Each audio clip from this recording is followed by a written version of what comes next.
자녀에게 버림받고 요양원과 요양병원에 버려지는 노인이 많아지고 있습니다. 하지만 더 큰 문제가 있습니다. 독거노인의 고독사를 비롯해 위험에 처한 노인들에 대한 뉴스 기사를 종종 접합니다.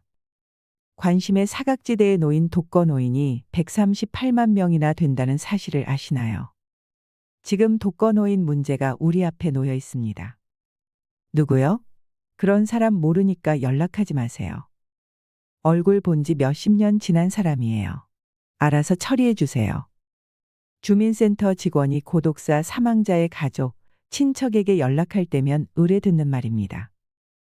혼자 살다 외롭게 삶을 마감한 사람들. 이들은 죽어서조차 피부치에게 외면당합니다. 정말 고독한 죽음입니다. 언제부터 이토록 비참한 노인이 많아지고 인연이 끊긴 사회가 되었을까요? 해가 갈수록 독거노인 인구는 급격하게 증가하고 있으며 통계조차 정확하게 파악되지 않는 독거노인 고독사도 함께 급증하고 있습니다. 그 속에서 독거노인은 고독고 병고 빈고의 삼중고를 홀로 겪으며 위태롭게 살아가고 있습니다. 누구든 함께 살고 싶지. 그런데 어떻게? 아무도 없는 걸. 한때 누군가의 할아버지였고 할머니였지만 지금은 부서지고 쇠약한 몸으로 홀로 외로움 속에서 위태롭게 살아가고 있는 것입니다. 고독고는 인생의 쓸쓸한 뒷모습이기도 합니다. 남모르는 죽음보다 더 견디기 힘든 건 아무도 없다는 외로움 그 자체입니다. 초고령화 사회의 독거노인 고독사를 비롯한 노인 문제는 이제 남의 일이 아닙니다. 당장 우리 앞에 닥친 사회 문제입니다. 하지만 분명 개인의 문제이기도 합니다. 자식들이 멀쩡하게 살아있는데도 부모가 버려지고 방치되는 이유는 무엇일까요? 노후 준비는 각자 도생 시대라고 합니다. 오늘은 은퇴 후에 노후를 맞은 부모가 걸어가야 할 길에 대해 말하고 싶습니다. 노년의 지혜로운 삶을 위해 꼭 들으셨으면 하는 재밌는 이야기도 준비했으니 영상 끝까지 보시고 도움받아 가셨으면 좋겠습니다. 자녀는 노후보험이 아닙니다. 생애 3분의 1의 긴 기간을 부모의 보살핌을 받는 동물은 사람 이외에는 없습니다. 생각보다 많은 자식들이 부모의 뒷바라지를 당연한 책임과 희생으로 합니다. 자녀들의 부모에 대한 애착은 부모에게서 받은 사랑만큼 따라오지 못하고 기대에 못 미치지만 부모는 스스로 만족합니다. 자식이 부모의 말년을 보살피기에는 가족제도와 사회가 급변하였습니다. 가족 공동체는 느슨해져 반개는 없고 직계만 그나마 가까운 가족이 됩니다. 자녀에게 노후 위탁을 바라는 것은 생각조차 못하게 된 각박한 세상이 되었습니다. 자식 농사가 노후보험인 시대는 지나갔습니다. 자녀는 부모의 노후를 책임질 여유도 없고 지지도 않는 현실입니다. 인간 수명 100세 시대는 인류가 지금껏 경험하지 못한 장수시대의 진입입니다. 평균 수명은 늘어나는데 노후 대비는 부족하기만 합니다. OECD 국가 중 우리나라 노인 빈곤율은 1위입니다. 게다가 생활비와 의료비 조달로 노후 파산의 60대 노인이 늘고 있습니다. 노부모는 자녀에게 부담만 주는 천덕꾸러기 신세가 되고 부모 봉양은 고통거리가 돼버립니다. 긴 병에 효자 없고 가족의 정은 메마르지요. 부모의 부양 문제로 가정 불화를 일으켜 가정 파탄 사례가 늘고 있고 심지어 부모에 대한 학대도 증가하고 있습니다. 부모가 인생의 제이막인 노후 준비에 여유가 없었다는 것을 자식들은 이해해주지 않습니다. 노후 대책을 못한 부모의 마음은 무거워 노후의 즐거움을 거의 체념합니다. 무전유병 장수의 노후가 재앙이 된 것입니다.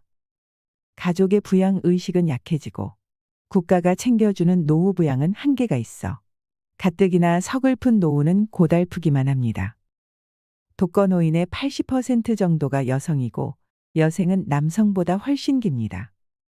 홀로 살 배우자를 배려하는 노후 준비는 더욱 절실합니다. 준비 없는 노후는 빈곤계층으로 전락하는 불행이고 노후를 잘 준비하는 것이 노후 생활의 질을 결정합니다. 자녀를 노후보험이라 생각하지 말고 내 보험은 내가 챙겨야 합니다. 내 노후 자금을 탈탈 털어 자식에게 모두 내어주는 일은 없어야 합니다. 자식이 성인이 되면 스스로 문제를 해결해 나갈 수 있도록 해야 합니다. 부모가 도와주면 줄수록 자녀는 부모에게 기대게 되고 세상 속에서 자립할 수 없게 됩니다. 자식을 사랑한다면 무조건으로 금전적인 지원을 해주는 것을 멈추셔야 합니다. 불효자식의 괘씸죄를 예방하여야 합니다. 부모 봉양에 법이 개입하는 것은 바람직한 것은 아니지만 막가는 자녀에게는 법의 회초리를 들어야 합니다. 부모는 노후의 부양장치로 효도각서를 이용합니다. 그렇지만 이를 이행하지 않아 자식에게 재산 반환이나 생활비 청구 소송도 합니다. 민법은 조건 없이 증여한 재산은 돌려받기 어렵게 규정하고 있어 불효자식의 괘씸죄를 다스리기에는 미흡합니다. 부양 의무를 확실하게 하려면 재산을 물려줄 때 성실한 봉양을 위한 조건부 증여라는 명문이 필요합니다. 효도계약서를 볼성사납게 작성해서 부양을 받기보다 스스로 노후 준비를 해야 합니다. 사유욕은 모래밭을 옥토로 만든다고 말하듯이 재산은 자신의 노력의 결실이고 표상의 하나입니다. 하지만 평생 이룩한 재산은 증여나 상속의 대상이고 자식에게는 봉이고 불화의 요인이 되고 있습니다. 자녀들은 재산은 자기 몫이라고 생각합니다. 아들은 큰 도둑이고 딸은 예쁜 도둑, 며느리는 좀도둑이라고 합니다. 인생사 세옹지마입니다. 재산 분배를 안 하면 저주받아 죽고 밥만 주면 쫄려 죽고 다 주면 굶어 죽는다는 우스갯소리가 있습니다. 노후의 근검절약은 더 이상 미덕이 아닙니다. 사용하지 못한 채 유산을 남기는 것은 노후의 실패를 자초할 뿐입니다. 내가 번 돈은 내가 쓰고 간다고 생각하셔야 합니다.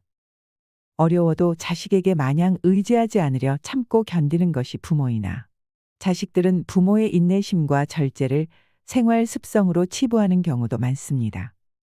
부모는 그렇게 살아도 된다고 인식하지 않도록 당당해야 합니다. 부모 마음을 이해하지 못하는 자녀에게 서운해도 부모는 자식의 성공을 삶의 보람으로 기원합니다. 그러나 의외로 많은 자식들이 부모를 시대의 이방인이고 꼰대라고 외면하면서 그들만의 풍요한 세계를 즐깁니다. 자식 세대는 옛날의 우리가 아니고 세대 간 인식의 차이는 멀어져 부모는 퇴출당하는 꼴입니다. 한 아버지는 열아들을 키울 수 있으나 열아들은 한 아버지를 봉양키 어렵다고 합니다. 자녀가 많아도 부모 봉양은 순탄치만 않습니다. 늙은 부모가 자식에게 괄시받는 것만큼 서러운 것이 없고 자식에게서 받은 상처는 치유하기 어렵지요. 노년은 생애의 3분의 1의 기간을 무의도식의 생활로 소외를 받고 있는 실정입니다. 부모도 경제력이 있어야 자녀에게 공경받고 건강해야 홀대받지 않습니다. 부모는 자녀가 성인이 될 때까지 키워준 것으로 의무를 다한 것입니다. 앞으로 잘 살아가는 것은 자녀의 몫입니다. 자식만 바라보다가 노년의 삶을 맞이하는 것보다 건강을 더 챙기고 내가 좋아하는 취미 생활을 하면서 행복한 노년의 삶을 준비하세요.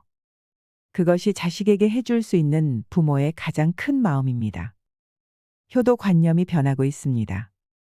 이왕은 자녀가 부모를 잘 받드는 것이 효이다.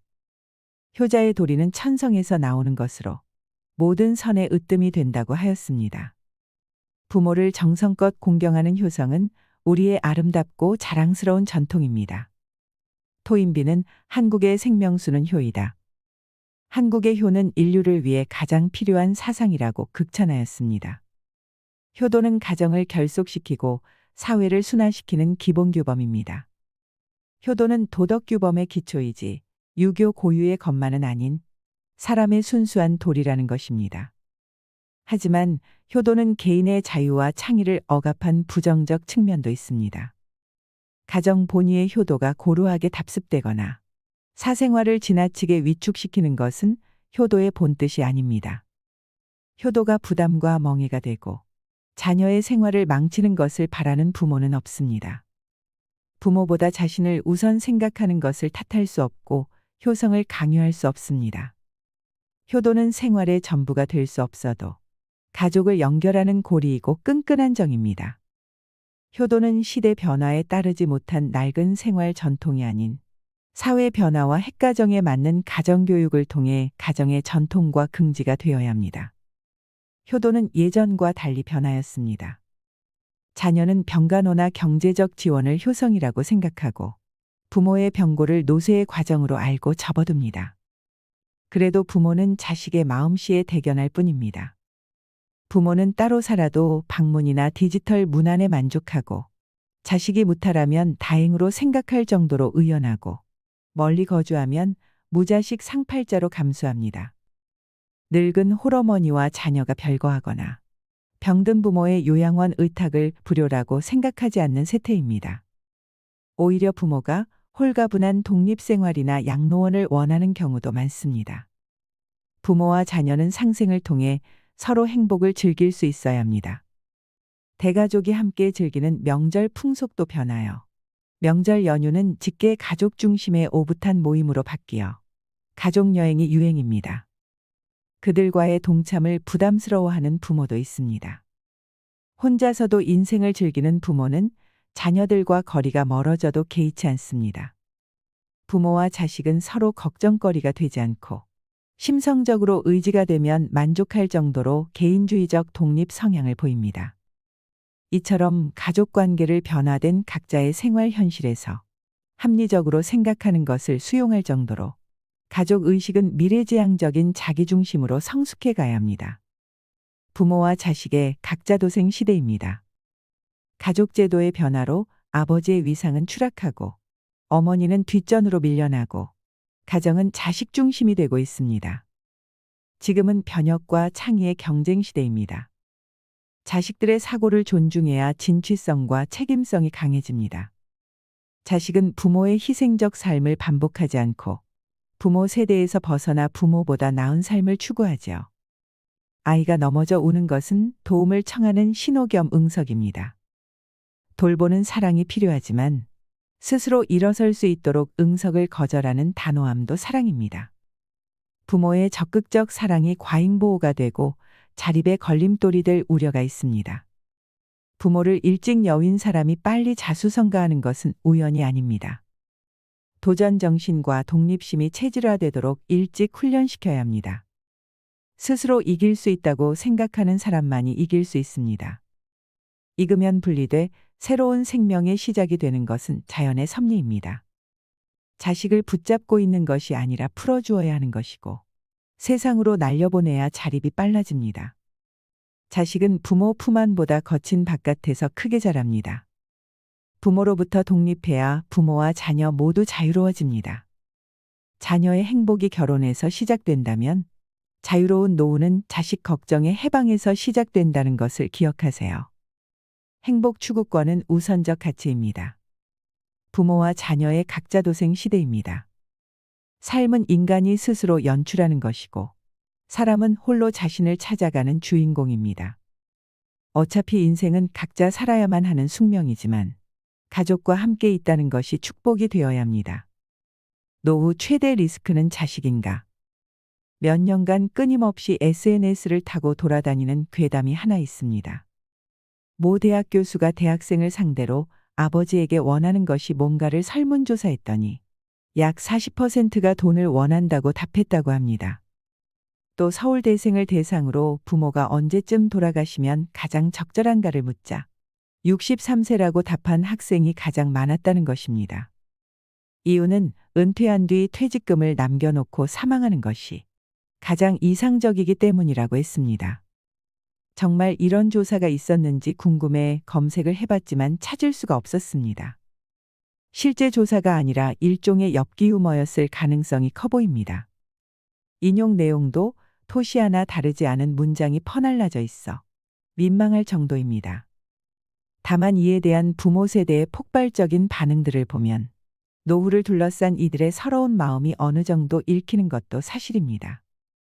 나의 삶과 자녀의 삶을 되돌아볼 때 열심히 키웠지만 못해준 게 많고 늘 부족한 자신을 책하는 마음, 다른 한편으론 자신의 인생은 무엇이었는가라는 자괴감이 반영돼 있는 것 아닐까요? 실제로 자식에 대한 부담감은 시니어들 혹은 예비 시니어들의 발목을 잡고 마음의 그림자를 드리우고 있습니다. 그래서 많은 은퇴 전문가들이 100세의 시대 한국인의 풍요로운 노후의 아문을 드리울 요소로 자식 리스크를 꼽습니다. 한국인 대부분이 자식에게는 일단 모든 것을 쏟아붓습니다. 노후의 도움을 기대하는 것도 아니면서 일단은 그렇게 해야 마음이 편하기 때문일 것입니다. 한국인이 가진 자식 리스크는 제대로 된 노후 준비의 가장 큰 걸림돌이 될 것이라고 전문가들은 말합니다. 그리고 한국인이 사교육비에 올인하는 것에 대해 비판합니다. 하루가 다르게 변하는 세상에서 20세기식 교육에 기반한 사교육은 돈을 쓰레기통에 버리는 것과 마찬가지라는 것입니다. 실제 한국 경제의 허리인 40대는 자녀 교육과 내 집 마련에 힘쏟느라 노후 준비에 소홀하다고 합니다. 자녀가 있는 40대의 88%는 학원비로 월 평균 107만 원을 지출하는 반면 노후 준비를 위해서는 61만 원을 저축했습니다. 이들의 절반가량은 자녀 교육을 위해 이사를 했거나 이사할 계획이라고 하죠. 사실 한국인처럼 자식에게 올인하는 부모는 세계 어디에도 없습니다. 나이 30이 돼도 취직 못하고 힘들어하면 끼고 살면서 용돈도 줍니다. 결혼한다면 자녀 전셋값을 위해 부모가 노후 비용을 탕진하려 듭니다. 그러다가 결국은 노후에 가진 거라곤 집 한 채와 국민연금밖에 없는 신세가 됩니다. 노후란 어느 날 갑자기 하늘에서 뚝 떨어지는 것이 아니라 자신이 살아온 과정의 연장선에 있습니다. 앞서 언급된 생활 방식이 쌓여 은퇴 세대가 되는 것입니다. 베이비 부머들은 자식에게 부양받지 않는 첫 세대이자 부모를 부양하는 마지막 세대입니다. 1970년대까지도 한국인 평균 수명은 60세 내외였지만 수명이 늘면서 부양 비용도 급증했습니다. 인간은 사망 전 1년 동안 평생 쓰는 병원비의 절반을 쓰게 된다고 합니다. 결국 자신의 재산을 자신의 노후 부양 비용으로 다 쓰도록 설계해야 합니다. 많은 베이비붐 세대가 집 한 채와 연금 정도를 손에 쥔 채 노후를 맞게 된다고 합니다. 그래도 이전 세대에 비해 얼마건 공적연금을 확보한 건 그나마 다행입니다.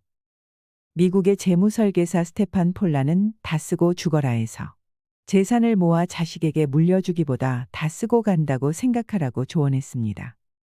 최고의 자산 운용이란 재산을 쌓는 것이 아니라 행복을 위한 일에 쓸 줄 아는 것이라는 관점입니다. 어떻게 하면 더 많이 벌 것인가만 고민하지 말고 어떻게 잘 쓸 것인가도 고민하라는 얘기입니다. 이를 위해 4가지를 제안했습니다. 첫째, 똑같은 일을 죽을 때까지 하지 말라.